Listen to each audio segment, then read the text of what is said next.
Hello and welcome to today's episode of the Illicit Feminine. My heart is very full as well as um, heavy as I'm going into today's topic. And it's not heavy in a bad way. It is aware, it is holding the emotions, the repression, the disassociation, the acknowledgement of today's topic being a very real issue for women. Today, we are diving into the opposite of what I went over last week, which was being betrayed when women are the victim of a betrayal.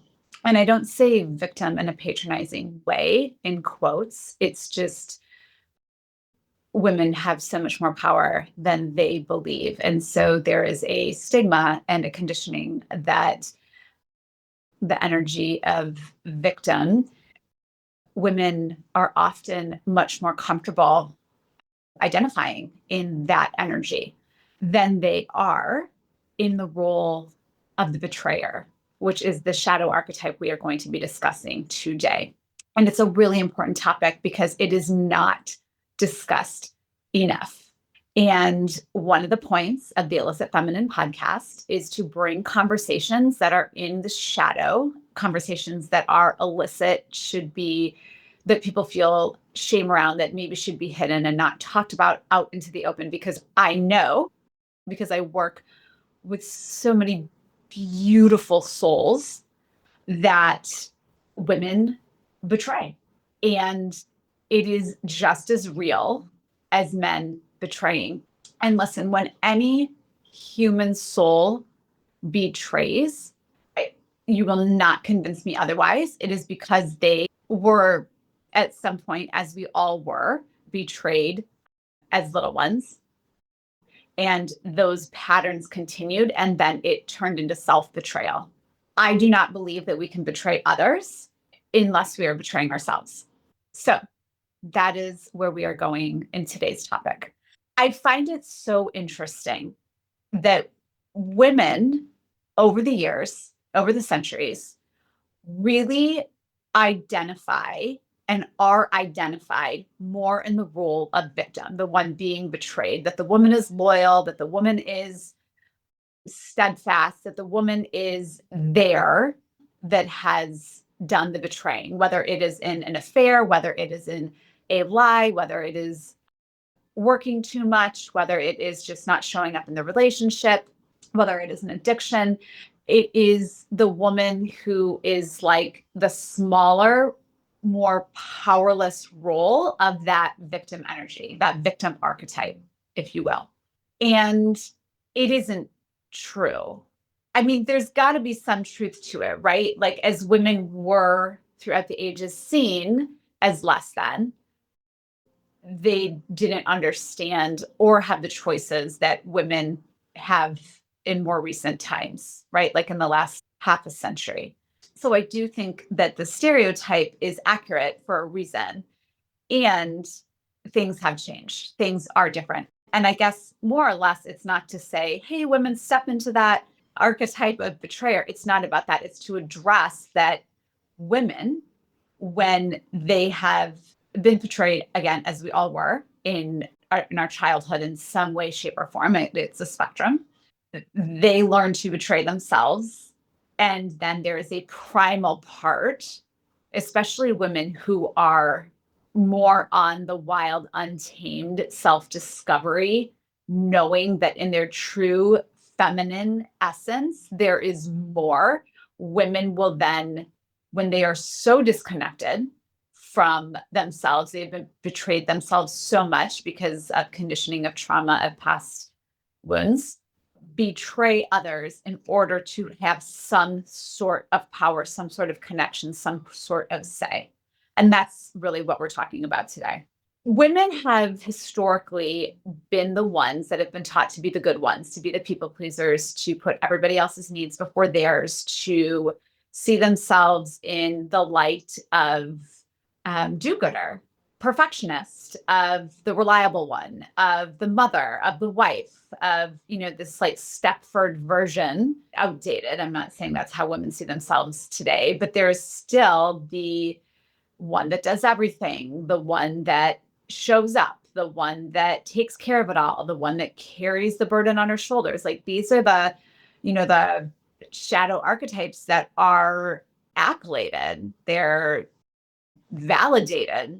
And so women have been conditioned and have been passed down this idea for generations. We talk about healing our ancestral feminine.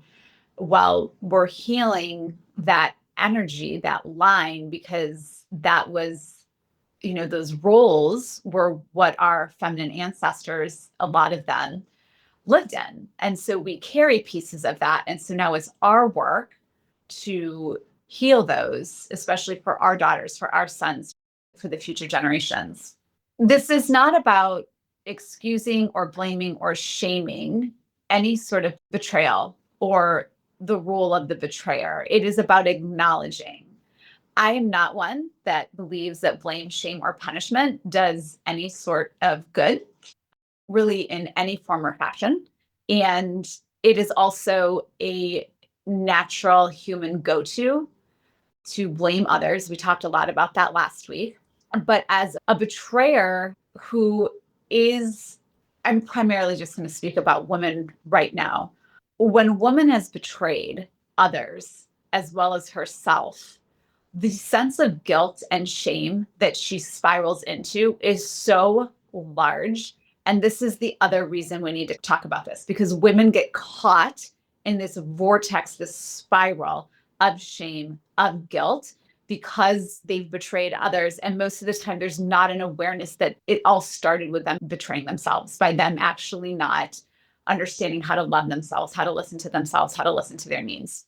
I speak of this because I have lived this. So I've shared with you my past history, that I was a product of an affair between my parents and carried so much shame that wasn't even mine, but then my own shame from that experience. So knowing that I was bad and caused pain, I felt that from a very, very early age.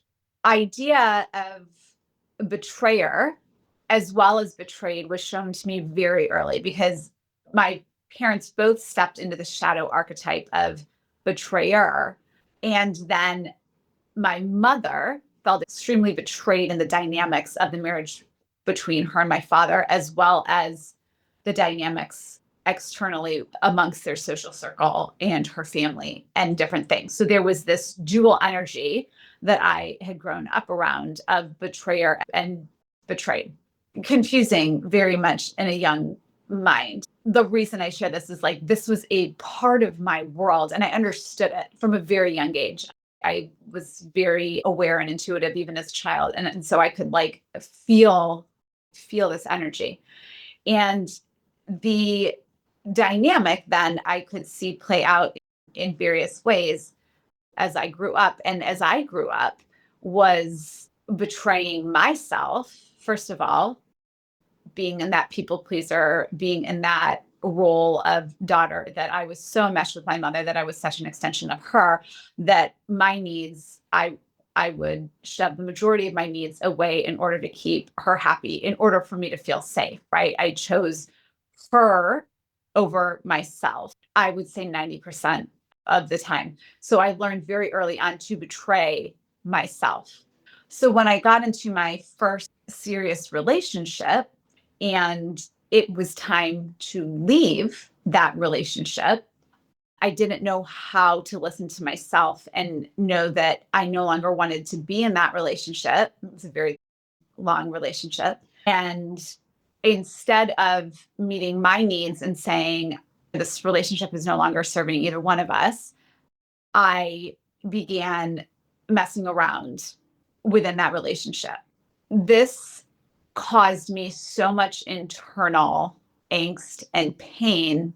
And yet there was such a need to stay attached for connection that I didn't trust enough in my own needs to be out of that relationship. And there was just a desire to explore, which was natural. I was like in college, like there was nothing wrong with saying, I don't want to be in this relationship anymore. And yet there was something that, and I understand it now, it was like this enmeshment again, need. I had to stay. That was like my safety, my security, even if it wasn't something that I liked or was even healthy for either one of us. Like it needed to happen. And then I would get my needs met, which is really, at this point, I had my, my own interesting moral code, right? Like it was only kissing or messing around when I was drunk because that's okay. It's not, I'm just sharing with you like my distorted way of thinking, my disassociated way of thinking. And so I betrayed, and then I couldn't handle emotionally the fact that I wanted to leave and I wasn't leaving. And I couldn't handle the fact that I was a betrayer and felt like an awful person. And I didn't know how to handle that guilt and that shame. This stayed with me for years and years and years until I truly, I mean, I was doing work around it, but like I couldn't address that shadowed part. Working with people in conscious uncoupling, working with women who are coming into themselves, working in couples that want to either complete their marriage or save their marriage and do it in a different way. Betrayal is a huge part of why people will come to work with me.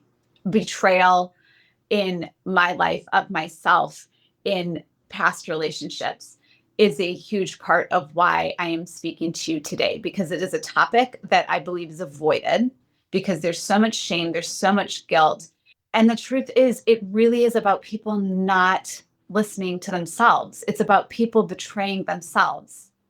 And once we actually get to the root of this cause of any sort of betrayal, we can start to address it.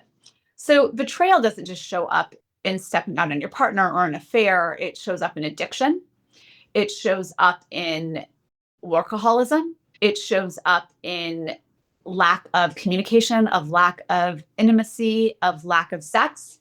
It shows up in lack of support, in lack of showing up, in lack of being fully present.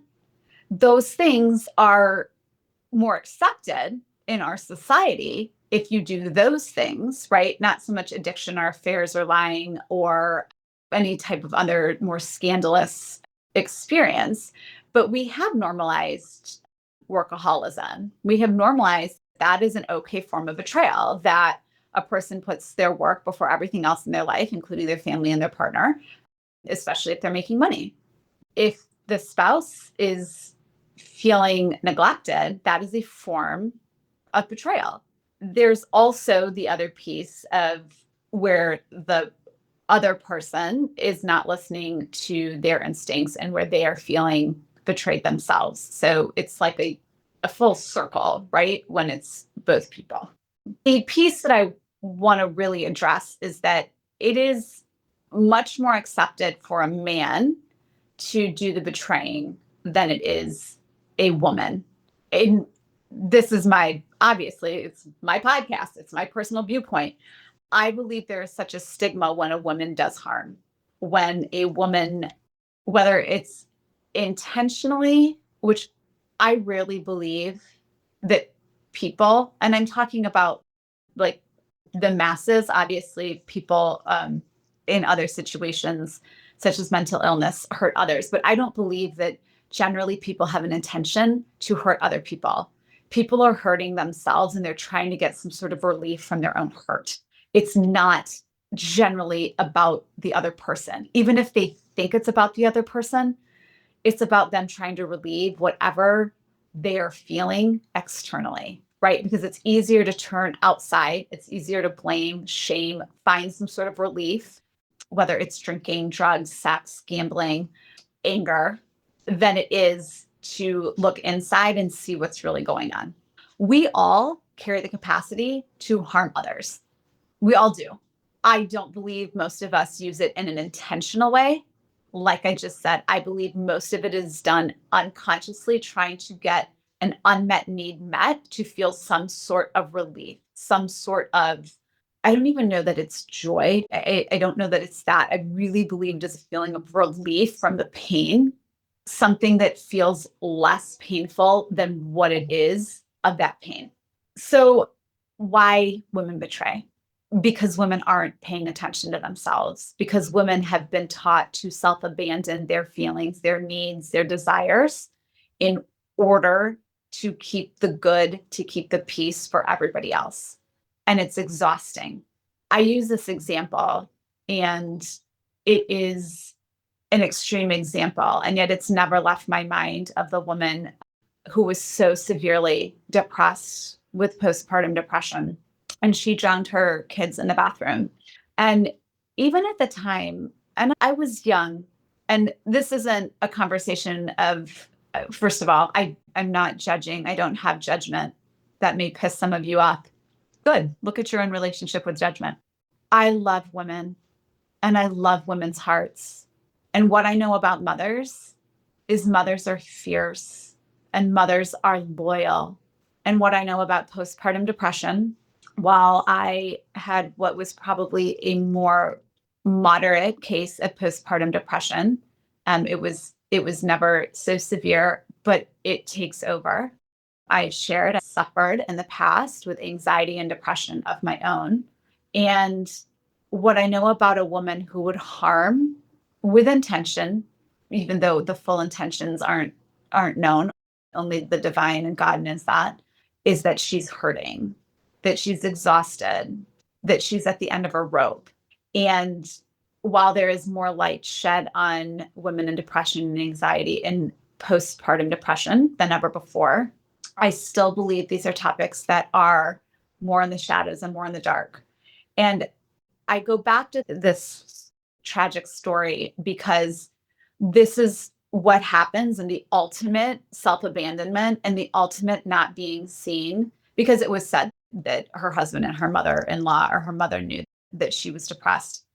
I don't have all the facts about the story. It's not about the story, it's about the most extreme cases of a woman completely self abandoning her needs, not being seen by others. And when this happens, this is when women begin to betray. This is when women begin to seek out the relief for their pain in an external way. Now, when there is severe mental illness involved, it is definitely on a other spectrum. But I use that extreme example because there is a spectrum. And abandonment of yourself, not listening to yourself, not listening to your needs, putting everybody else first before yourself, that grows. And so it grows on a spectrum.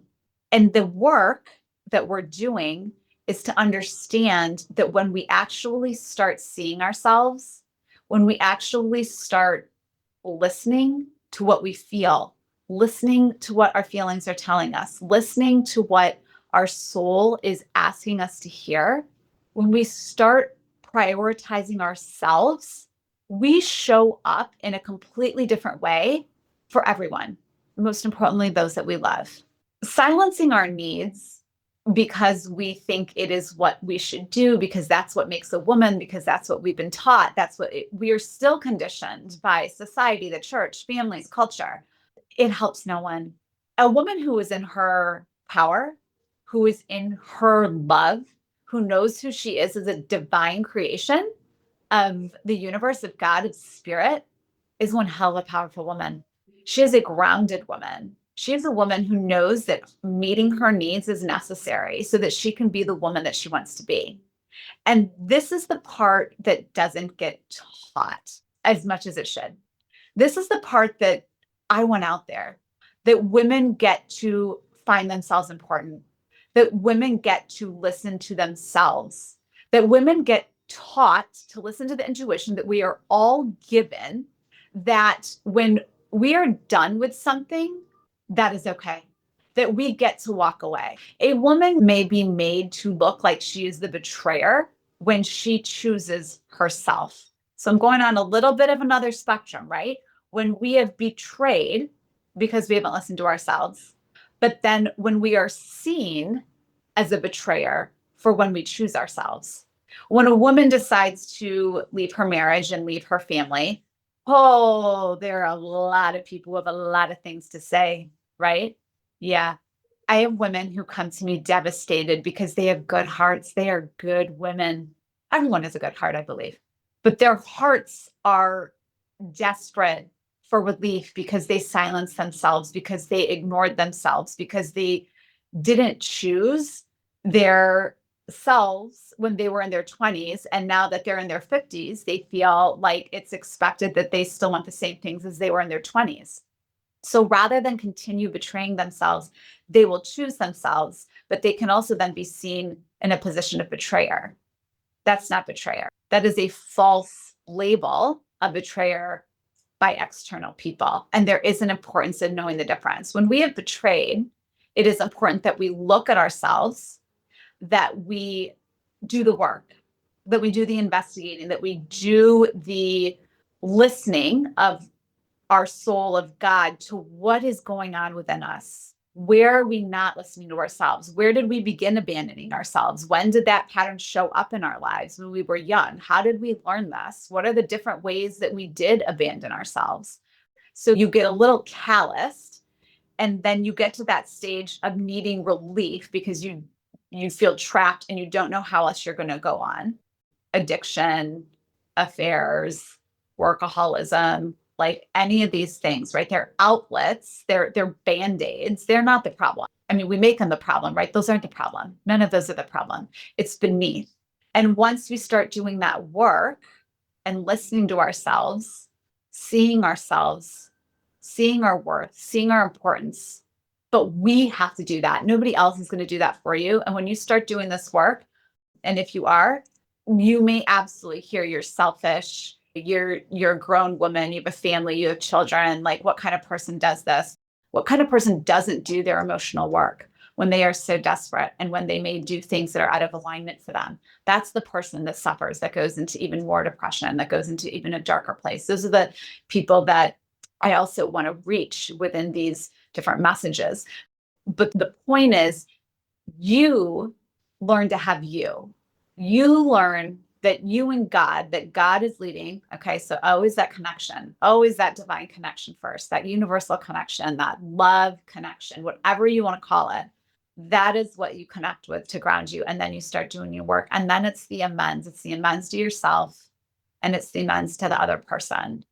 But it's the amends that you're not going to abandon yourself again. And when you do, you're going to notice it quicker and you're going to come back until you don't abandon yourself anymore. If you are experiencing the weight of guilt and shame that comes from being seen as the betrayer for choosing yourself, I highly recommend that you seek some sort of support. Spiraling into guilt and shame can lead to harming yourself, not just physically, but emotionally. And it can be a very dark place that is hard to get out of on your own. Reach out to a therapist, reach out to a coach, reach out to a friend that is trusted. If you have family that can hold you without judgment, reach out to them. Guilt and shame take women under. For 20 years, I lived with my primary vibration, emotion being guilt and shame. It was guilt and shame over absolutely everything. The primary piece of it was that I wasn't listening to myself. I wasn't listening to my needs. And I was so out of disconnection with how God truly saw me. I mean, at this time, I was doing Bible studies, I was doing church, I was doing all these things that like society said were good because I was trying to prove myself, right? That I was good. And I had this version of God that I had to please rather than actually having that deep connection of seeing myself the way God saw me, which is in love, in my worth. Because once I realized in my forgiveness, once I realized how God saw me, and that was actually the truth, not this God that is not love, that shifted. The other piece of this with guilt and shame and abandoning ourselves even more sometimes when we get into that spiral is learning how to forgive ourselves. We talked a lot last week about forgiving others, but we talked about it being forgiveness on ourselves, but forgiveness of ourselves and understanding the why And listen, it's not an excuse for others. It's not about that. But when we understand our why, and the why isn't important for some people. I know a lot of coaches are like, the why doesn't matter. For me, the why matters. I need to understand. I need to understand why I did something. I need to understand my motivation behind it, because then that's where I can do the healing. That may not be how it is for everybody, but for me, the why for myself, right? I can't necessarily explain the why outside of myself, but the why I was motivated, or why my intention was around that, or why I was trying to find relief, that's extremely important. And then the forgiveness piece is so important. And that doesn't come with words. Oh, I forgive myself. It never worked for me. Truly sitting in the love of your higher power, of the love of your soul, truly learning how to love yourself. I had a conversation with a woman very, very, very close to my heart yesterday, who is working on learning to love herself more. But the lack of self-love that this beautiful human being is in, and granted it's generational, is keeping her from the life she wants to have. It is keeping her from the relationship she wants to have. It is keeping her from the health she wants to have. Because self-love, and when I say self, I mean divine, okay? There's no difference. Loving ourselves because we see ourselves through God's eyes, and loving ourselves no matter what. I don't care what you've done. I don't care what you thought. I don't care what you said. Nothing ever will separate you from the love of the divine, from the love of the universe, from the love of spirit. Nothing. And when you step into that energy, and then we begin to love ourselves, and then we begin to listen to ourselves, and we begin to put ourselves as a priority, and we begin to follow our desires. And I'm talking divine desires, okay? Like desires of your purpose, divine desires of making the world a better place, desires of loving truly, authentically the people who are in your world. That's what makes the changes. Being able to look at yourself with radical self honesty and not collapse into the guilt of shame is the goal. This will come. This is the practice. The more that we identify with where we are betraying ourselves and betraying others, we come to the radical self honesty. We come to the place where we are curious about why we're doing something. Or we ask that part of ourselves, like, what are you feeling and what are you needing? This is creating that safety within ourselves for us to hear our emotions and what they're trying to tell us. The journaling that comes when you're listening to your needs and where you haven't been meeting your needs is transformative. The journaling that comes when you're listening to the different parts of you, we'll be talking about this on later episodes, but when you are actually meeting the shadowed parts of you, this is really about meeting the shadow of the betrayer.